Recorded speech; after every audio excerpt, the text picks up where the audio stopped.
नूंह जिले में बाल विवाह के मामले बढ़ते हुए नजर आ रहे हैं। पिछले एक सप्ताह में बाल विवाह के 3 मामले सामने आए हैं।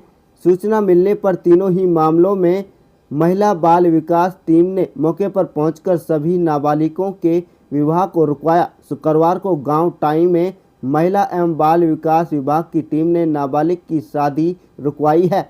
जिला बाल विवाह निषेध अधिकारी मधु जैन ने जानकारी देते हुए बताया कि शुक्रवार को टाई गांव में रहने वाले एक परिवार में बाल विवाह होने की सूचना मिली थी, जिसके बाद वह टीम सदस्यों के साथ गांव में पहुंची, जहां पर मिले परिवार की ओर से पहले तो विभागीय टीम को गुमराह किया गया, फिर लड़के पक्ष से संपर्क करने से संतुष्टि हुई कि शुक्रवार को ही नाबालिग का विवाह होना था।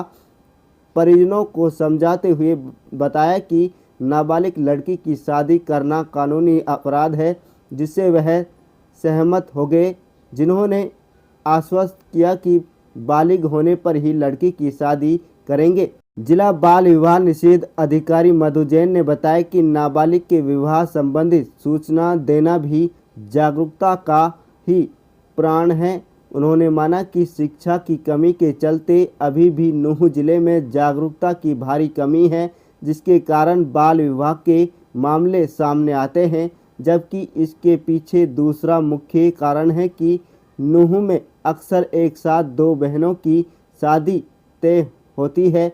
ऐसे में परिजन आर्थिक बोझ से बचने के लालच में नाबालिग की भी शादी करने को तैयार हो जाते हैं। ऐसे मामलों में अक्सर एक बालिग और एक नाबालिग लड़की मिलती है। बाल विवाह को रोकने के लिए विभाग की ओर से जागरूकता अभियान चलाया जा रहा है, जिसे अब और तेज किया जाएगा। आज हमें कंप्लेंट मिली थी कि टाई गांव में एक नाबालिग लड़की की शादी हो रही है, तो उसके बाद हम इंक्वायरी के लिए टाई गांव गए थे, लेकिन उन्होंने हमें उस समय तो ये बता दिया था कि लड़की की कोई शादी हमारे यहाँ नहीं हो रही है।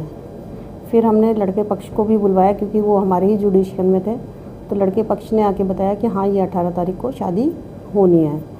फिर उसके बाद जब उनकी बात आ गई कि भाई शादी हो रही है, तो दोनों पक्षों ने इस चीज़ के हलफनामे दिए हैं कि अब वो शादी नहीं कर रहे हैं। लोग वह अवेयर हो रहे हैं और शिकायत कर रहे हैं अब लोग दोबारा, क्योंकि हमने पहले बहुत काम किया था बाल विवाह को लेकर, तो उस समय हमारे यहाँ शिकायतें कम हो गई थी, बाल विवाह कुछ कम भी हुए थे, लेकिन फिर दोबारा से ऐसा लग रहा है कि बाल विवाह ज़्यादा हो रहे हैं, तो उनकी शिकायतें हमारे पास आ रही हैं लगातार, और हम लगातार उस बाल विवाह को रुकवा रहे हैं।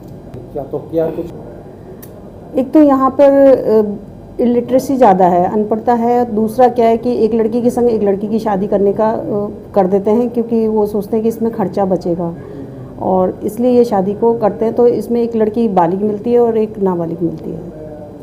तो अब उस पर किस तरह की कार्रवाई की गई है? नाबालिग लड़की की शादी को हम रुकवा देते हैं और बालिग को करने देते हैं, लेकिन फिर भी उसके बावजूद भी हम उन लोगों को समझा रहे हैं इससे कोई फ़ायदा नहीं होगा, इससे थोड़ा सा ही कोई एक दावत का खर्चा ही बचता है, बाकी सामान तो सारा ही देना पड़ता है। तो इसलिए लोगों से अपील करते हैं कि ना शादी जो बालिग है उसी की शादी करें, नाबालिग है उसकी शादी ना करें।